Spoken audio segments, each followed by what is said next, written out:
Thank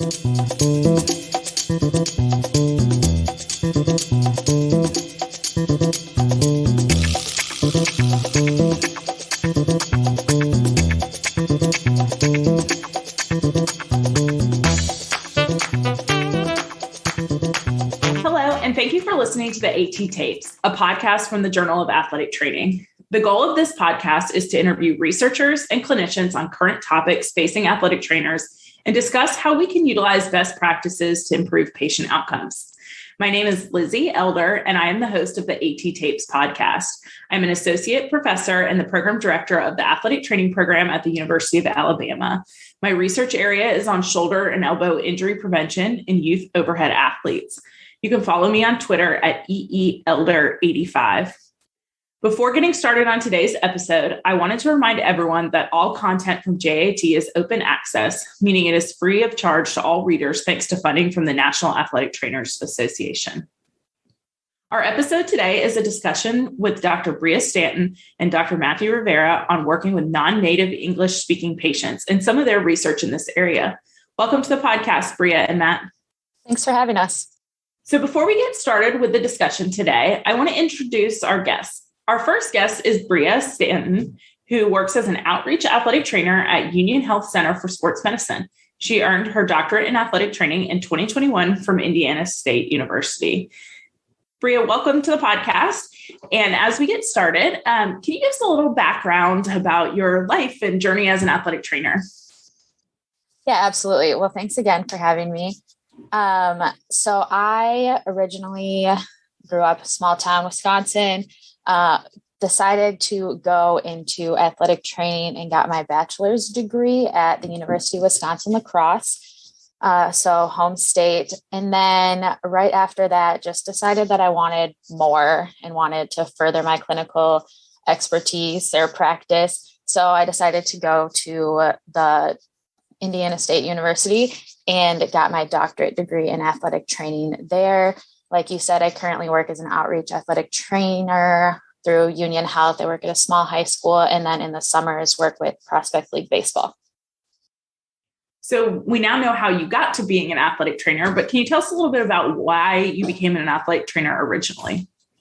Yeah, so I know not all athletic trainers work in athletics, especially anymore. There's so many different avenues that we can take, but athletics have always been a huge part of my life. I think you can learn so many life lessons and big things from being an athlete and having that extra responsibility.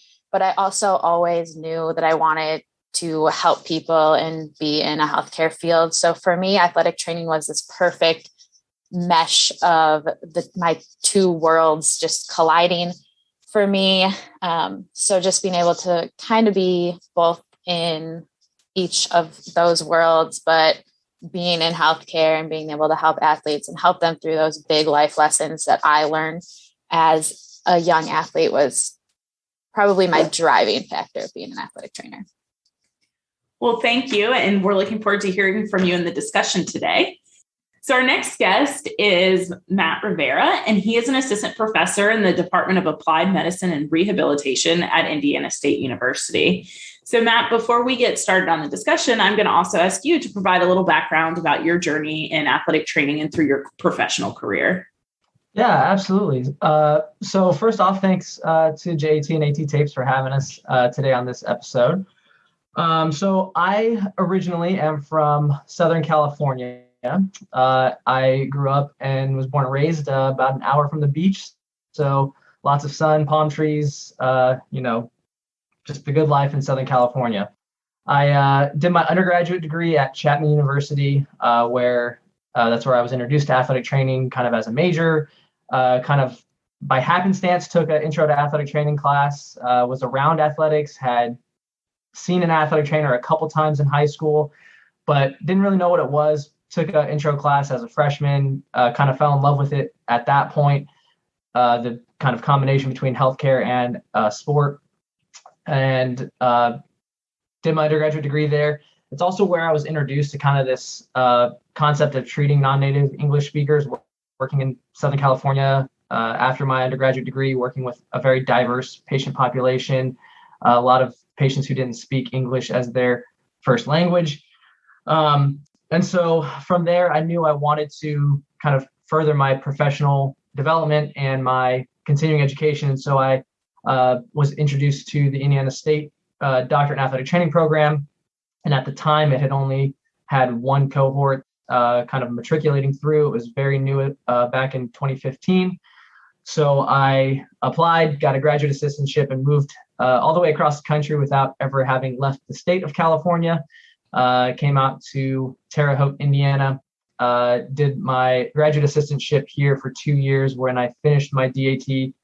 And as I was finishing my DAT, I was offered an opportunity to continue on here at Indiana State and work on my PhD in curriculum instruction with a cognate area in athletic training education. And so I fell in love with the Midwest and decided to stay out here.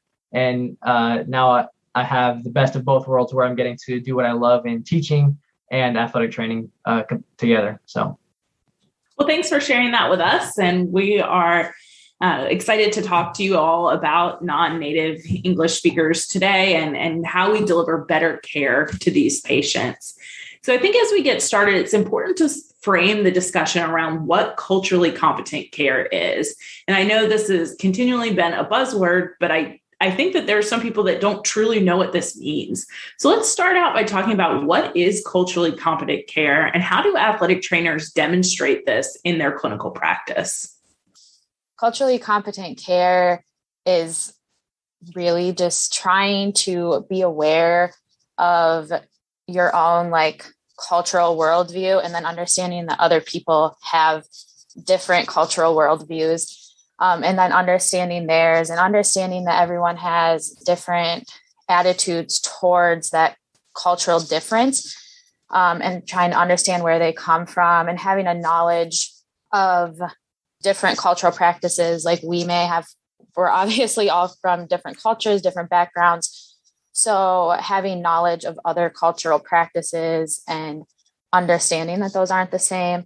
And then it really just wraps it up with trying to have cross-cultural skills. So being able to communicate and understand, even though you're not necessarily from the same culture, having those skills to be able to communicate between is a big part of being able to provide culturally competent care. Yeah, I would just add on to that by saying I appreciate that this is a buzzword now, because that means that we're trying to understand it more and actually provide more of that kind of compassionate care, so to speak. So I would say that one of the things that I have really leaned into over the past year or so is the idea of the difference between culturally competent care versus cultural proficiency or cultural agility, and what those differences are. When we think about cultural competency or cultural competent care, that's sort of the knowledge and acquisition of knowing about other cultures, but there's a limitation in that in trying to translate that to the actual patient care that we as athletic trainers can provide. And so I think as we try to maximize or leverage this conversation about being more culturally competent, thinking about how we can move from not just competency where we're knowing and understanding other cultures, but actual cultural proficiency where we're able to take our individual behaviors and engage with others of different cultures in a positive and meaningful interaction.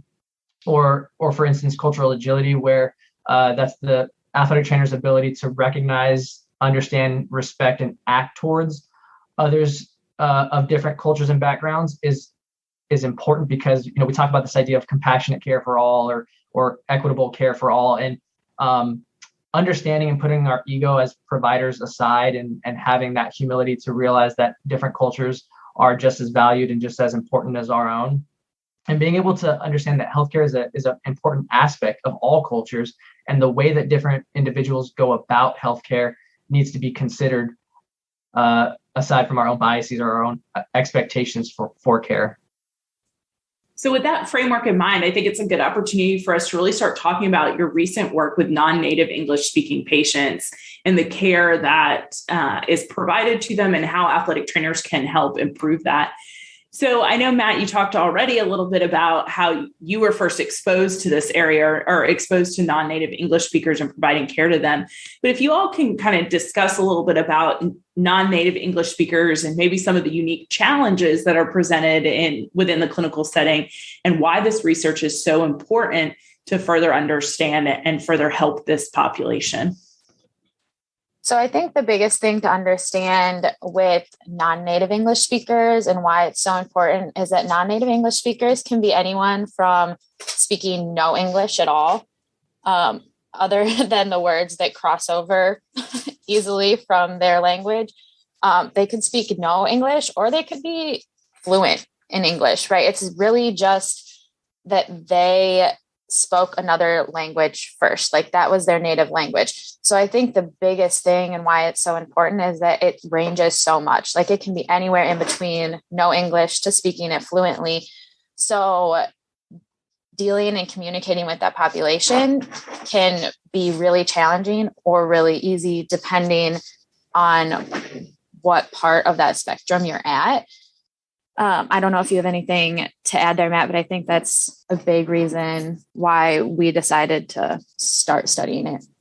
Yeah, I think also just the fact that the demographics of the U.S. are changing constantly, and the number of non-native English speakers has doubled since the 90s and is continuing to change, which just means that there's a higher likelihood that athletic trainers are going to encounter more of these non-native English speakers in any of the settings that we might be working in, regardless of if that's a traditional sports setting or one of the different settings that an athletic trainer might be in.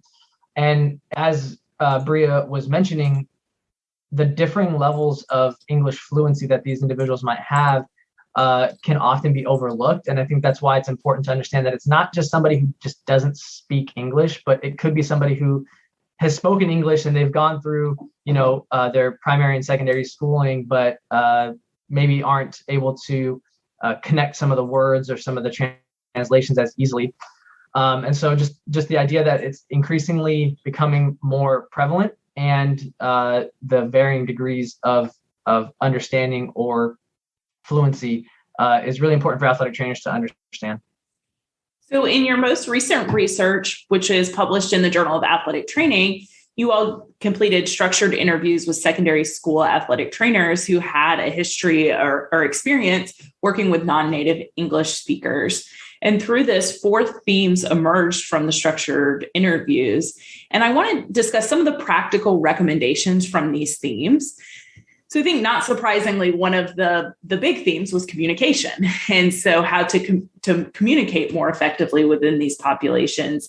And so obviously a language barrier may exist. And so what are ways that athletic trainers can enhance communication without learning another language? Although that could also be very valuable, but some additional practical strategies that in the moment right now an athletic trainer could do to enhance communication within this population. So I think the biggest thing that emerged, there's a couple of things that emerged. One, I highly recommend being proactive. Like now that this research is out there, just look into your patient demographic. Obviously, there's always going to be a couple that could slide through, but know your patient population really well. If you know, like in California, Dr. Rivera's or Matt's population that he was working with was very much so different than what I'm working with at a small town high school in Indiana. So know your patient population really well, and be proactive and know that it could pop up at any time. So if you have a couple Spanish speakers in your population, be proactive, put up some signage, make it welcoming for them. Maybe another thing that we found was different apps. So whether that's Google Translate, having that available to you, or whether that's a different translation app that you can have on your phone. Those were big things that we found within the research, is having those apps and being proactive, as well as then just finding what way of communication works for that parent, if you're at a high school, or that patient, whatever that may be. Finding, like, some would prefer to have it written out, so then they could type it into Google Translate themselves. So if that works better for that parent or that patient, then you can send them an email instead of trying to talk one-on-one with them. Obviously with patients, we prefer to talk one-on-one and use some nonverbal cues, things like that. But especially with parents, if you can find their mode of communication that works best for them to make them most comfortable and enhance that communication that way. Yeah, I would say from an individual standpoint, one of the main things that came out from the athletic trainers that we interviewed was the idea of an increasing reliance on nonverbal communication. And so things like really during an evaluation and considering palpation or observation and kind of inspection of an injured area, really relying on the nonverbal communication and pointing and gestures has been, as the athletic trainers in our study said, were helpful. One thing that I think could be, as Brea mentioned, was more proactive is the idea of using translated resources that are kind of preset and pre-made, so to speak. So, for instance, working in the secondary school setting in California and interacting with a lot of Spanish-speaking patients or patients who spoke Spanish initially, what we did is we created some resources on common injuries that we saw within the secondary school setting, lateral ankle sprains, contusions, things like that. And we actually had some translated resources like infographics or, common things to look out for. Our concussion materials were in both English and Spanish for parents. So having resources that are already translated into the different languages that are more prevalent or more common in the community that athletic trainers are working in can be helpful. And I know that sounds like, oh, it's more time that I'm going to have to input into kind of this other outside task. But one of the things that I think also could be beneficial is going to the organization that the athletic trainer works for and finding out what resources they might have available, seeing if there's others within the organization that have done something similar, if there's translators or interpreters that might be available through that organization, seeing if, you're working in a secondary school setting and if the maybe the nurse on campus or some of the administrators might have resources already translated for patients. So trying to find avenues to be more efficient and not feeling like you have to do this all on your own is another way that I think we can improve communication. One of the things that I was wanting to mention specifically was the use of interpreters that we found in our study. So a lot of athletic trainers mentioned using either coaches or other teammates, because we interviewed athletic trainers in the secondary school setting. So using teammates or coaches as interpreters. And I think that's a great opportunity to start the conversation, but obviously wanting to caution that with making sure that we're still following our HIPAA regulations and making sure we're not sharing patient information, but bringing others into the conversation as well as interpreters can be helpful. Yeah, I think to piggyback off of that, I think that also helps the patient feel more comfortable, or if it's the parent that you're talking to. We heard that a lot in the interviews, that even though they were like playing with that line of who you're sharing information with, the patients were always very welcoming, and that helped them like calm down a little bit. Some of them even said that, like, that in itself just set the patient at ease and calm them down. And that helps your communication flow a lot better. Even that nonverbal communication, that kind of takes some of the barrier down between you and the patient when there's someone there that they trust. And it just makes them feel a little bit better that we're working hard to try and open that communication with them. So for all patients that we treat, creating a welcoming environment where they feel comfortable coming to seek out healthcare is important. And I think we continue to try to identify strategies to have patients come to us and bring their problems to us. But there are some unique, maybe cultural aspects that exist in non-native English speaking patients that I know that's such a broad term. You can't talk about all the cultural differences in how each group might approach healthcare. But what were some of the practical strategies that you all found in this research about ways to not just enhance the communication, because I think you all have talked a lot about that, but how to even welcome the patients in for them to know that you are a safe space for them?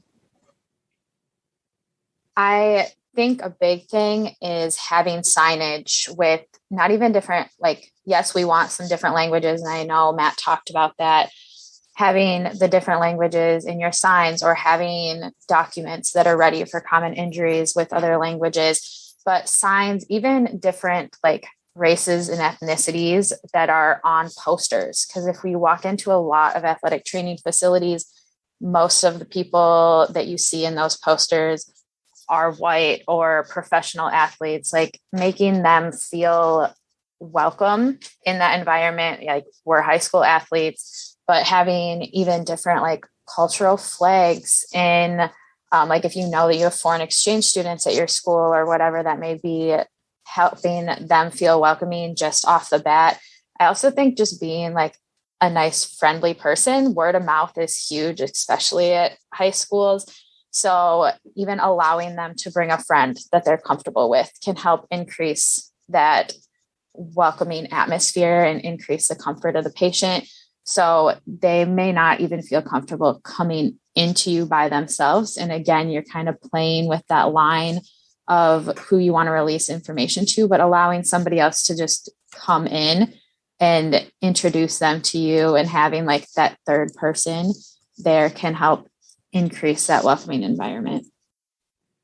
One of the things that really stuck out to me, that a couple of the participants mentioned that was, I think, really beneficial or impactful, was the idea of increasing comfort. So not just from the idea of a welcoming environment, but actually when the patient is inside the clinic or inside the athletic training facility receiving care.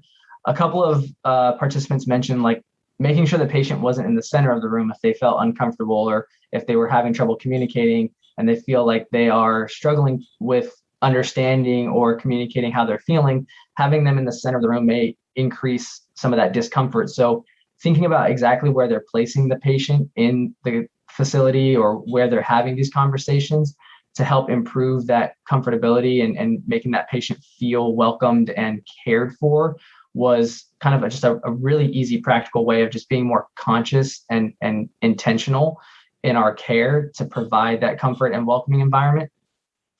And one of the things that I think a lot of the participants did that maybe they didn't think was intentional at the time, but when reflecting on it during the interviews, they realized that if they could speak the same language as the patient, or if they knew a little bit of the language that the patient spoke, just switching into that language helped provide that welcoming environment to help improve the not just communication, but the comfortability that the patient had as well.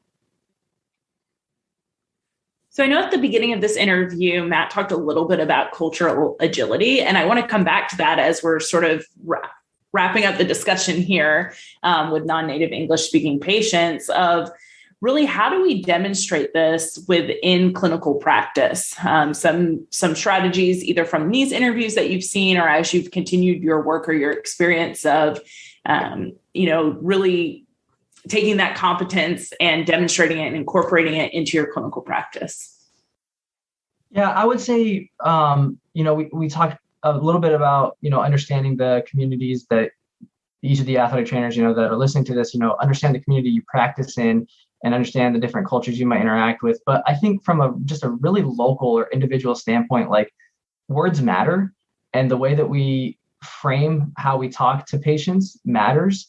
And one of the things that the participants noted a lot was that these non-native English speaking patients demonstrate more fear or shame coming to receive care because they know that they may struggle with communicating or with understanding or with even navigating or matriculating through the healthcare system. And so understanding that, we might have these implicit biases or these expectations of care that have been ingrained in us as providers throughout our careers.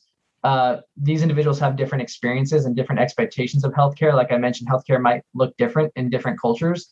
And so if, a patient comes and they've tried a different home remedy or something that might be more widely accepted within their previous culture, not dismissing or, using words like, well, why did you do that? Instead, like, can you explain a little bit more to me about what that does?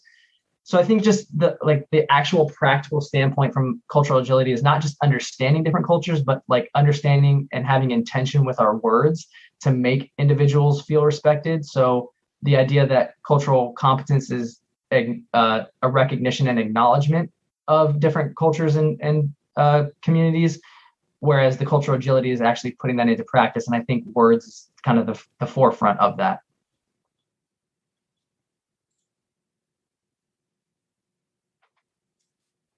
So in this study, many athletic trainers identified that formal training for working with non-English speaking patients was not provided during their formal training. And I think as we learn more about, everything, we learn more, we continue to say, oh, we need formal training on this and we need formal training on this. But at some point, there's a capacity in professional programs and even post-professional programs because we have so much to learn on so many things. So in athletic trainers that are working in these populations, a lot of this is going to come from continuing education or independent research and learning that they're doing. Were there any resources either identified in this research study or in your own clinical practice or work that you think would be helpful for athletic trainers that are trying to improve their communication, their learning, their ability to work with these populations? Absolutely. I think there was a lot of great ideas that were identified within our interviews.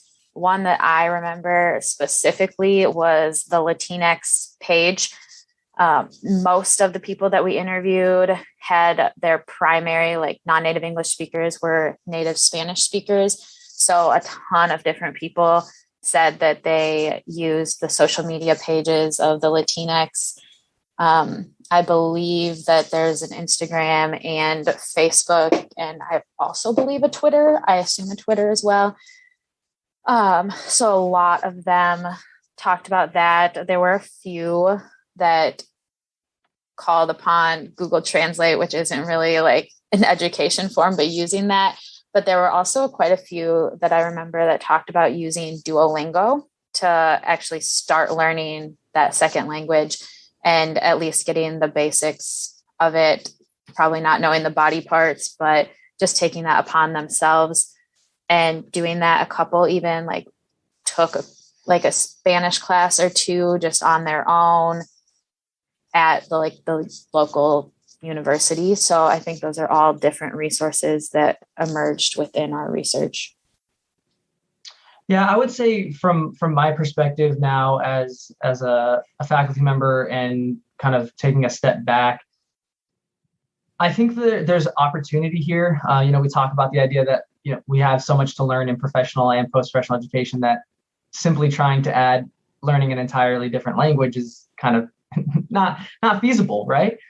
But I think that there's actually an opportunity here for maybe some form of training or just recognition or acknowledgement during onboarding or orientation for new jobs that are in different settings. So for instance, I came from California where I interacted primarily with a lot of non-native English speakers and then moved to rural Indiana where that wasn't the case. But if I think back to my experience and I imagine going from Indiana to California, that's going to be a very different transition. And I'm going to be interacting with a lot of individuals who don't speak the same language that my previous patient population did.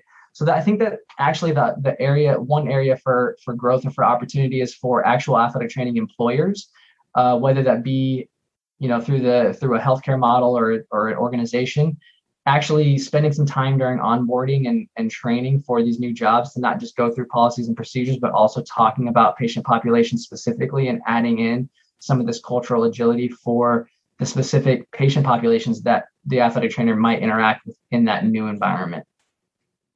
And I do want to also mention another resource that some people may not be aware of, but on the NATA website through the NATA International Committee, they have translated several of the infographics into multiple language. So there are translated infographics on ACL injury, asthma, heat illness, mental health, concussion, overuse, sudden cardiac arrest, and Tommy John. And these have already been translated into Chinese, French, German, Japanese, Korean, Portuguese, and Spanish.